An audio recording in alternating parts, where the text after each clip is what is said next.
Now I am going to explain the first program. That is, the first program is develop a C program to implement the process system calls, fork, execute, wait, create a process, and also the terminate process. This program you need to execute.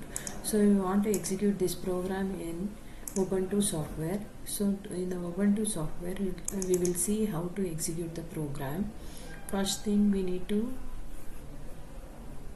so this is the window you are going to get. This is the terminal window in an Ubuntu. To create and edit a file, we have to give gedit and also the file name .c. Once you had given, we will get a file. In that file we need to type a program. You'll see I have already recorded those things, so I will show now. So gedit p1.c. so once you click here, we'll get this window.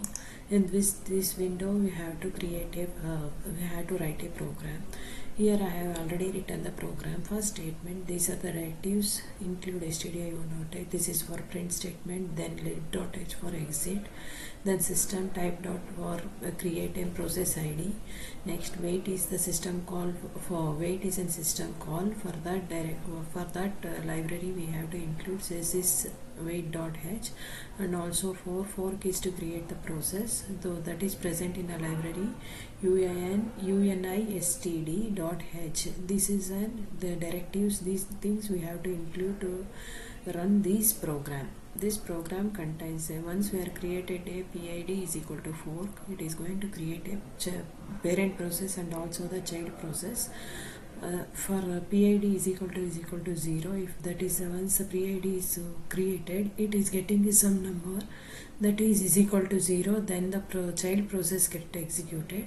Otherwise the PID is greater than 0, the parent process is get executed. In between in the parent process, suppose the child process want to execute, that time the parent process need to wait. For that we are calling the wait system calls.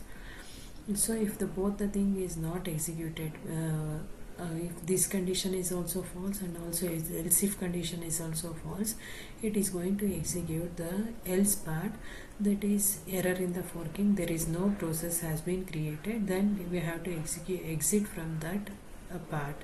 For that purpose we have written this program. So we'll see how to execute this program. Once you have typed all those things, so then we have to press a control Z.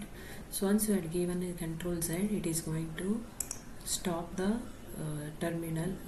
stop the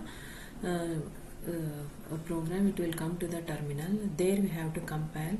So to compilation we have to give GCC and also the p1.c, that is the program name. If any error is there, it is going to display here. Though no error, that's why it is not displaying anything. To see the output, you have to give a./a.out. This is to see the output. Here the parent process created with the ID is other IDs also when created. This is generated by system, so 2309, and also the child process is next to that. Once the first here parent process executed, after that child process is executed, and it is going to display the number. After completion of the child process, it is showing that child is wrapped.